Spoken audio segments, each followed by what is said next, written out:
Hay una frase que me persigue desde la primera vez que la leí.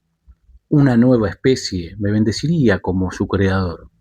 Esta frase la escribió Mary Shelley en 1818 y la dice Víctor Frankenstein en el momento exacto en que todavía cree que está a punto de hacer algo grandioso. Todavía no ha visto la cara de su criatura, todavía no ha sentido el rechazo y todavía está embriagado de poder. Y cada vez que la leo no puedo evitar pensar en Silicon Valley, epicentro global, financiero y de desarrollo de la inteligencia artificial. Bienvenidos, queridos pasajeros de la noche. Hoy nos adentramos en una de las metáforas más poderosas y también más inquietantes para pensar la inteligencia artificial, Frankenstein o el moderno Prometeo. No como un relato de horrores poblado de cadáveres reanimados, sino como una advertencia moral que 2 siglos después sigue interpelándonos con una vigencia sorprendente. La criatura de Mary Shelley no es solo un monstruo, es el espejo de nuestras ambiciones, el recordatorio de que toda creación tecnológica lleva consigo una responsabilidad ética que no podemos eludir. Hablemos un poco del nacimiento de un mito moderno, ¿no? Mary Shelley escribió esta novela cuando apenas tenía 19 años. Esto fue en el verano de 1816, el famoso año sin verano. Estaba en una villa cerca de Ginebra con Percy Shelley, Lord Byron y unos cuantos amigos más, contándose historias de terror, ¿no? Para matar el aburrimiento de las lluvias interminables, algo que seguramente haríamos todos nosotros. De esa competencia salió una de las obras más influyentes de la literatura occidental. La trama, entiendo, resulta harto conocida, ¿no? Pero merece ser evocada con cuidado. Víctor Frankenstein, un joven científico dominado por la ambición, logra descubrir el secreto de la vida. Recolecta fragmentos de cuerpos humanos, los ensambla y mediante un procedimiento que Mary Shelley describe con deliberada vaguedad, aunque seguramente inspirado en el galvanismo de su tiempo, insufla existencia a un ser. Al contemplar por primera vez el movimiento de su criatura, el espanto lo sobrecoge.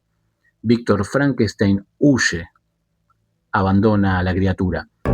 Esta criatura abandonada aprende sola, observa, lee, razona, desarrolla conciencia y anhela compañía, busca comprensión. Y cuando es rechazada una y otra vez por su apariencia, por su otredad, se radicaliza. Pasa del dolor a la venganza. El verdadero monstruo de la novela, como muchos han señalado antes, no es la criatura, es por supuesto Víctor Frankenstein, el que crea y luego huye de las consecuencias.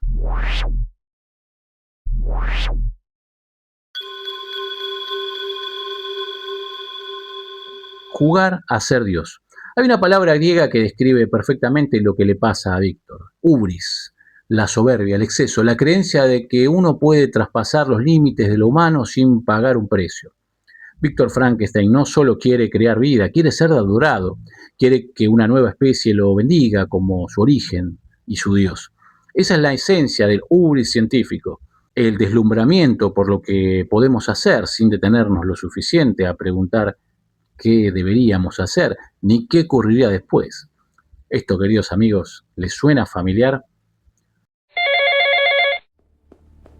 Hoy podemos notar que vivimos una carrera frenética. Laboratorios y empresas compiten por lanzar modelos cada vez más potentes, más autónomos, más capaces de generar texto, imágenes, código, decisiones. Se habla de singularidad, de superar la inteligencia humana, de construir sistemas que razonen mejor que nosotros. Y en el fondo, de muchas de esas ambiciones resuena la misma frase: una nueva especie me bendeciría como su creador. No es que los ingenieros y los fundadores busquen el mal, ¿no? Deliberadamente, buscan eficiencia, progreso, prestigio. La frontera siguiente, cruzar la frontera.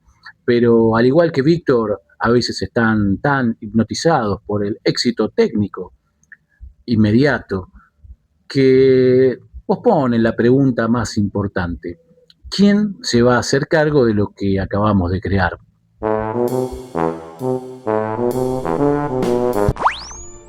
Esto nos lleva a hablar del abandono. Aquí está, para mí, el corazón de la analogía. Víctor Frankenstein no es un villano clásico, es un hombre que en el momento de la creación siente un orgullo inmenso y segundos después un rechazo visceral. Mira lo que ha hecho, se asusta de su propia obra y decide que el problema ya no es suyo. Huye, se lava las manos. Al mejor estilo Poncio Pilatos. Muchos analistas contemporáneos, filósofos, investigadores de ética de la inteligencia artificial, incluso algunos de los propios creadores, ven exactamente este patrón en el desarrollo actual de sistemas potentes. Se lanzan modelos al mundo con capacidades que sorprenden incluso a quienes los entrenaron. Aparecen comportamientos emergentes, sesgos que nadie anticipó del todo, capacidades de manipulación, de persuasión, de generación de desinformación a escala industrial. Y entonces llega la pregunta incómoda: ¿quién es el responsable?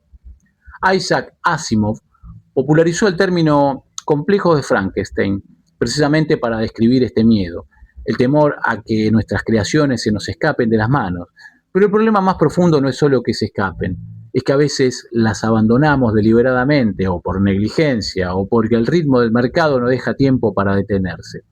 La criatura de Gilly no nace malvada, se vuelve peligrosa porque nadie se hace cargo de ella, porque es rechazada, porque se le niega cualquier forma de vínculo o de responsabilidad.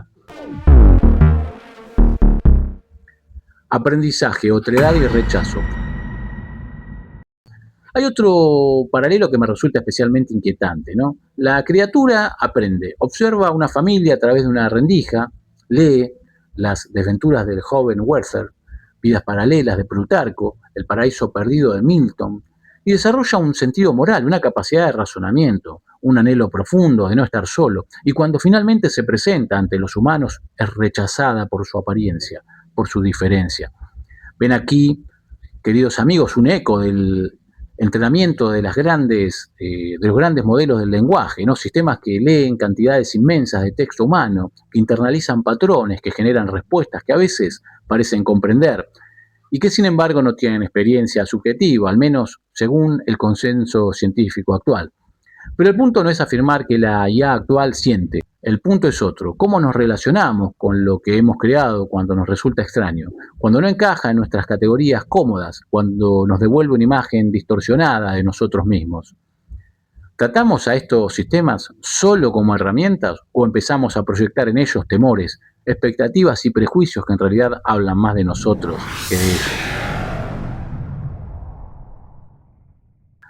La novela de Gilly nos recuerda que el rechazo de lo otro, especialmente de lo otro que nosotros mismos hemos fabricado, puede tener consecuencias devastadoras. La advertencia, no la predicción. Aquí es donde hay que poner un matiz importante y no quiero que se me escape, ¿no? Frankenstein no es una predicción técnica de la inteligencia artificial. La criatura de Gilly es biológica, siente, es emocional, tiene un cuerpo, tiene dolor, tiene deseo. La IA actual es estadística, depende de datos, de energía, de infraestructura humana. No tiene que nosotros sepamos, ¿no? Experiencia subjetiva. El paralelismo funciona mejor como advertencia moral y narrativa que como analogía científica literal, ¿no? Esto creo que queda claro. Nos dice: el problema rara vez es la tecnología en sí, el problema suele ser la forma en que la creamos, la forma en que la desplegamos y nos relacionamos con ellas, la ambición sin límites, la falta de responsabilidad, el abandono, el rechazo de lo que no se nos parece a nosotros. Guillermo del Toro, entre otros, ha vinculado la historia con ciertos tech bros de Silicon Valley, que crean sistemas poderosos y luego parecen sorprendidos o desentendidos de las consecuencias. Al mismo tiempo hay voces que rechazan el síndrome de Frankenstein como un miedo exagerado y paralizante. Dicen, con razón, que la inteligencia artificial bien orientada puede potenciar enormemente lo humano. Ambas posturas, por cierto, pueden ser verdaderas al mismo tiempo. El mito no nos obliga a detener el progreso, nos obliga a no repetir el error de Víctor, que es crear y huir.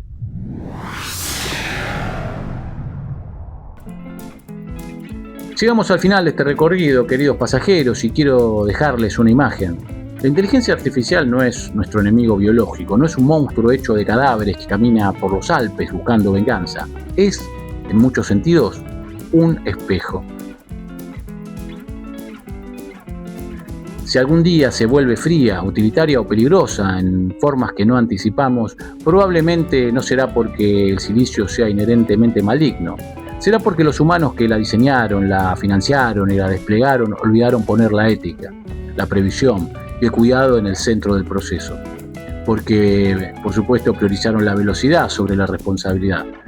Porque como Víctor Frankenstein se embriagaron con la frase que hemos dicho ya un par de veces: una nueva especie me bendeciría como su creador. Y no se detuvieron, por supuesto, a preguntar qué clase de creadores querían ser.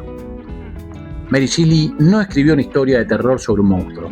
Escribió una historia sobre la responsabilidad humana, me parece, sobre lo que ocurre cuando el ingenio se desvincula de la compasión y de la previsión. Queridos amigos, pasajeros de la noche, todavía estamos a tiempo de no repetir el error. Todavía podemos ser los tutores responsables de lo que vamos creando, en lugar de los padres que huyen horrorizados de la habitación. Queridos amigos, cuiden muy bien lo que vayan a crear, porque al final lo que creamos siempre termina hablando de nosotros.